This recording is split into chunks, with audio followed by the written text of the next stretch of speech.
वैष्णव जी का आभार व्यक्त करना चाहती हूँ कि इस बजट में उनके ऐतिहासिक नेतृत्व में बिहार को लगभग रेलवे विकास के लिए 10,379 करोड़ का रिकॉर्ड बजट आवंटित किया गया है। मैं हमारे माननीय रेल मंत्री का भी विशेष रूप से आभार व्यक्त करूंगी कि बिहार के रेल विकास के लिए वो लगातार गंभीरता से काम करते आ रहे हैं। महोदय, मेरा पहला प्रश्न है कि मेरे क्षेत्र के यात्रियों की सुविधा के लिए उससे जुड़ा हुआ एक प्रश्न है। मुजफ्फरपुर से आनंद विहार जाने वाली सप्त क्रांति एक्सप्रेस का रैक मुजफ्फरपुर में लगभग 11 घंटों तक बिना किसी उपयोग के खड़ा रहता है। मेरा प्रश्न है माननीय रेल मंत्री जी से और रेल मंत्रालय से कि क्या रेलवे इस खाली रैक का सदुपयोग करते हुए सप्त क्रांति एक्सप्रेस का समस्तीपुर तक मार्ग विस्तार करने पर विचार करेगी ताकि वहां के यात्रियों को दिल्ली तक बेटर कनेक्टिविटी और बेटर रेल सुविधा मिल सके।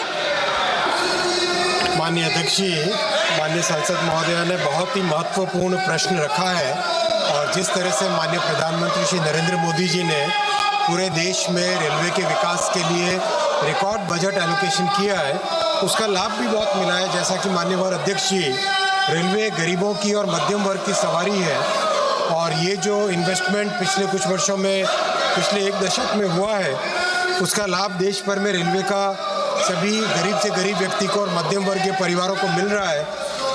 अभी जो कल फाइनेंशियल ईयर कंप्लीट हुआ उसमें रेलवे ने रिकॉर्ड 76,352 76,352 स्पेशल ट्रेन चलाई है और अब डेली 25,000 गाड़ियाँ रेलवे के नेटवर्क पे चलने लगी है और रिकॉर्ड 1,670 मिलियन मेट्रिक टन का कार्गो भी रेलवे ने इस साल अचीव किया है और रेलवे के 50 साल के इतिहास में सबसे कम कॉन्सिक्वेंशियल एक्सीडेंट्स इस साल रहे। माननीय अध्यक्ष जी, 16 कॉन्सिक्वेंशियल एक्सीडेंट्स रहे। तो ओवरऑल रेलवे की रिकॉर्ड अर्निंग्स, लोको मैन्युफैक्चर हुए 1,914, जो कि पूरे मतलब कई देशों से अगर जोड़ दें उससे ज़्यादा है। माननीय सांसद महोदया ने जो एक पर्टिकुलर ट्रेन के बारे में पूछा है उस स्पेशल ट्रेन के बारे में मैं ज़रूर जानकारी लेके उनको दे दूँगा। माननीय सदस्यगण, ये प्रश्नकाल है और प्रश्नकाल के अंदर सभी दलों के माननीय सदस्यों के महत्वपूर्ण प्रश्न आते हैं। वो अपने क्षेत्र के देश के मुद्दों को उठाते हैं, सरकार की जवाबदेही होती है। मैंने पूर्व में भी कहा था कि प्रश्नकाल के अंदर कभी भी किसी विषय पर, मुद्दे पर बोलने का अवसर नहीं दिया जाएगा। आप जिस FCRA के विधेयक की चर्चा की बात कर रहे हैं, ये विधेयक जब विशेष सूची में आए, जब आप विरोध कर सकते हैं। अभी ये तो आप कुछ बोलना चाहते हैं? माननीय स्पीकर महोदय, केरल के MP मेरे ख्याल से गलत फहमी में ये हंगामा कर रहे हैं। जैसे स्पीकर साहब ने कहा, एक मिनट सुन लीजिए, ये FCRA अमेंडमेंट बिल पहले इंट्रोड्यूस हुआ था, इसीलिए आज सूची में आया है। मैंने कांग्रेस के वरिष्ठ नेताओं को कल भी बताया, आज भी बताया कि आज FCRA बिल जो लिस्टेड है वो कंसिडरेशन के लिए टेकअप नहीं किया जा रहा है। और दूसरी बात, FCRA को लेकर के गलत फहमी जो फैलाया गया है केरल में, ये ठीक बात नहीं है। FCRA का जो ओरिजिनल बड़ा अमेंडमेंट 2010 में कांग्रेस ने जो लाया था, उसके बाद कई अमेंडमेंट आए हैं। इस बार जो अमेंडमेंट है ये फॉरेन से कंट्रीब्यूशन आता है उसके रेगुलेशन के लिए और सही इस्तेमाल के लिए, नेशनल सिक्योरिटी, नेशनल इंटरेस्ट, इसका ध्यान में रखते हुए पैसा का गलत इस्तेमाल ना हो, इसका निगरानी के लिए एक अच्छा कदम रहा है और यही सरकार कर रहे हैं। किसी धर्म के खिलाफ नहीं है, किसी संगठन को टारगेट नहीं किया जा रहा है। यह केरल में चुनाव को देखते हुए कांग्रेस और कम्युनिस्ट वालों ने गलत बात को फैलाया गया है।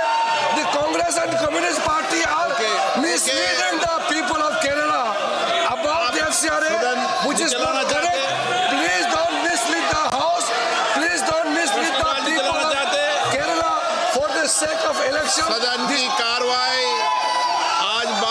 तक के लिए स्थगित की जाती है।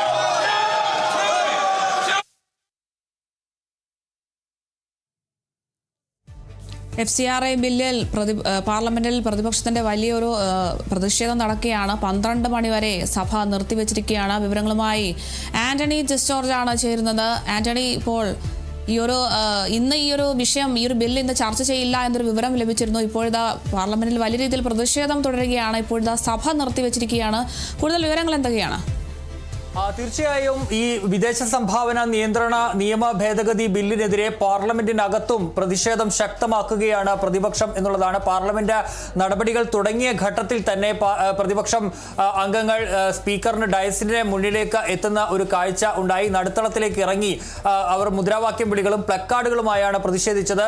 ഇതിനിടയിൽ ചോദ്യോത്തരവേള മുന്നോട്ട് കൊണ്ടുപോകാൻ സ്പീക്കർ ശ്രമിച്ചെങ്കിലും പ്രതിപക്ഷം വലിയ രീതിയിലുള്ള ബഹളം തുടർന്നു. ഈ ഘട്ടത്തിൽ സഭയുമായി സഹകരിക്കണം, ബഹളം ഉണ്ടാക്കരുത് എന്നുള്ളതടക്കമുള്ള കാര്യങ്ങൾ സ്പീക്കർ ആവശ്യപ്പെട്ടെങ്കിലും അത് അംഗീകരിക്കാൻ പ്രതിപക്ഷം തയ്യാറായില്ല. പ്രതിപക്ഷം അപ്പോഴും പ്രതിഷേധം തുടരുന്ന ഒരു കാഴ്ചയാണ് കണ്ടത്. മുദ്രാവാക്യം വിളികൾ ഉൾപ്പെടെയായി സീറ്റുകളിലും അതുപോലെ തന്നെ സ്പീക്കറിന്റെ ഡയസിനടുത്തേക്ക് വരെയും എംപിമാർ എത്തുന്ന സാഹചര്യം ഉണ്ടായി. ഇതിനിടയിലാണ് കേന്ദ്ര പാർലമെന്ററി കാര്യമന്ത്രി കിരൺ റിജിജു ഇന്ന് ഈ FCRA ബില്ല് പരിഗണനയ്ക്ക് എടുക്കില്ല എന്നുള്ള കാര്യം ഔദ്യോഗികമായി തന്നെ സഭയെ അറിയിച്ചത്. കോൺഗ്രസും CPIM-ഉം ജനങ്ങളെ തെറ്റിദ്ധരിപ്പിക്കാനുള്ള ശ്രമമാണ് നടത്തുന്നത്.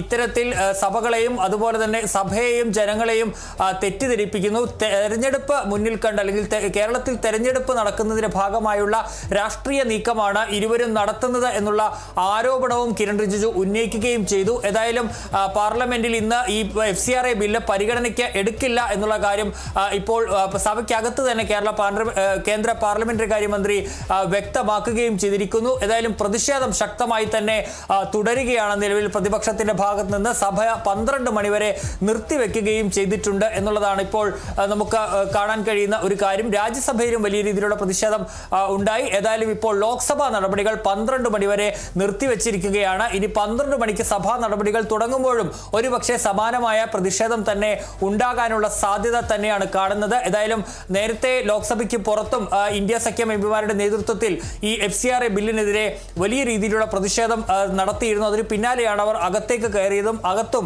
സഭാ നടപടികൾ തുടങ്ങിയ ഘട്ടം മുതൽ വലിയ രീതിയിലുള്ള പ്രതിഷേധം ഉയർത്തുകയും ചെയ്തത്. ഏതായാലും 12 മണിക്ക് ഇനി സഭാ നടപടികൾ പുനരാരംഭിക്കും. ആ ഘട്ടത്തിൽ പ്രതിപക്ഷം സ്വീകരിക്കുന്ന നിലപാട് എന്താണ് എന്നുള്ളതാണ്. ഇന്ന് ചർച്ചയ്ക്ക് എടുത്തില്ലെങ്കിൽ സ്വാഭാവികമായും ബില്ല് പിൻവലിക്കണമെന്ന ആവശ്യത്തിൽ തന്നെ ഉറച്ച പ്രതിപക്ഷം മുന്നോട്ട് പോകാനുള്ള സാധ്യതയാണ് കാണുന്നത്. ഏതായാലും ഈ ബില്ല് ഇന്ന് പരിഗണിക്കേണ്ട, ചർച്ചയ്ക്ക് എടുക്കേണ്ട എന്ന തീരുമാനത്തിലേക്ക് എത്താനുള്ള കാരണം ക്രൈസ്തവ സഭകളുടെ ശക്തമായ എതിർപ്പ് തന്നെയാണ് എന്നുള്ളതാണ് മനസ്സിലാക്കാൻ കഴിയുന്നത്. ഇക്കാര്യം BJP സംസ്ഥാന നേതൃത്വവും കേരളത്തിൽ നിന്നുള്ള നേതൃത്വമടക്കം കേന്ദ്ര സർക്കാരിനെയും കേന്ദ്ര BJP-യെയും അറിയിച്ചിട്ടുണ്ട്. ഇതിന്റെ അടിസ്ഥാനത്തിൽ കൂടിയാണ് ബില്ല് ഇന്ന് ചർച്ചയ്ക്ക് എടുക്കേണ്ടതില്ല എന്ന തീരുമാനത്തിലേക്ക് എത്തിയതെന്നുള്ളതാണ് നമുക്ക് മനസ്സിലാക്കാൻ കഴിയുന്ന സൂചന. ഏതായാലും ബില്ല് പരിഗണനയ്ക്ക് ഇന്ന് എടുത്തില്ലെങ്കിൽ പോലും വലിയ രീതിയിലുള്ള പ്രതിഷേധം ഇന്നും പാർലമെന്റിനകത്ത് തുടരാൻ തന്നെയുള്ള സാധ്യതയാണ് കാണുന്നത്. ശരി, വ്യക്തമാണ്. വിദേശ സംഭാവന നിയന്ത്രണ നിയമ ഭേദഗതിയിൽ സഭയ്ക്കകത്തും പുറത്തും വലിയ രീതിയിലുള്ള പ്രതിഷേധങ്ങൾ ശക്തമാവുകയാണ്. ക്രൈസ്തവ സഭയും വലിയ രീതിയിലുള്ള പ്രതിഷേധം ഉയർത്തുന്നുണ്ട്. ഈ ഒരു സാഹചര്യത്തിൽ ഇന്ന് ഈ ഒരു ബില്ല് ലോക്സഭയിൽ ചർച്ച ചെയ്യുമെന്നുള്ളൊരു വിവരത്തിൽ വലിയൊരു പ്രതീക്ഷയായിരുന്നു. എന്തായാലും സഭയിൽ ഇന്ന് ഈ ഒരു വിഷയം, ഈ ഒരു ബില്ല് ചർച്ച ചെയ്യില്ല എന്നുള്ള വിവരങ്ങൾ പുറത്തു വന്നതിന് ശേഷം പാർലമെന്റിൽ വലിയ രീതിയിലുള്ള പ്രതിഷേധമാണ് തുടരുന്നത്. എന്തായാലും ഇതൊരു കേരളത്തിൽ തിരഞ്ഞെടുപ്പിനോടനുബന്ധിച്ചുള്ള ഈ കേന്ദ്രത്തിന്റെ ഈ ഒരു നീക്കം ഒരു രാഷ്ട്രീയ നീക്കം തന്നെയാണ് ാണ് ഇപ്പോൾ പാർലമെന്റിലും പറയുന്നത്. എന്തായാലും 12 മണി വരെയാണ് സഭ നിർത്തിവച്ചിരിക്കുന്നത്. 12 മണിക്ക് ശേഷമായിരിക്കും ഈ ഒരു വിഷയത്തിൽ കൂടുതൽ വിവരങ്ങൾ അറിയാൻ സാധിക്കുകയുള്ളൂ. കൂടുതൽ വിവരങ്ങൾ നൽകിയത് ആന്റണി ജോർജ് ആണ്.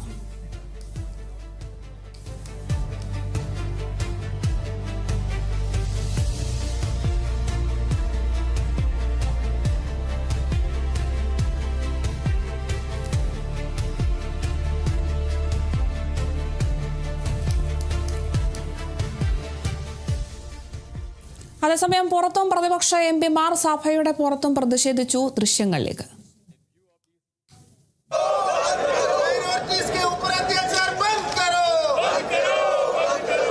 FCRA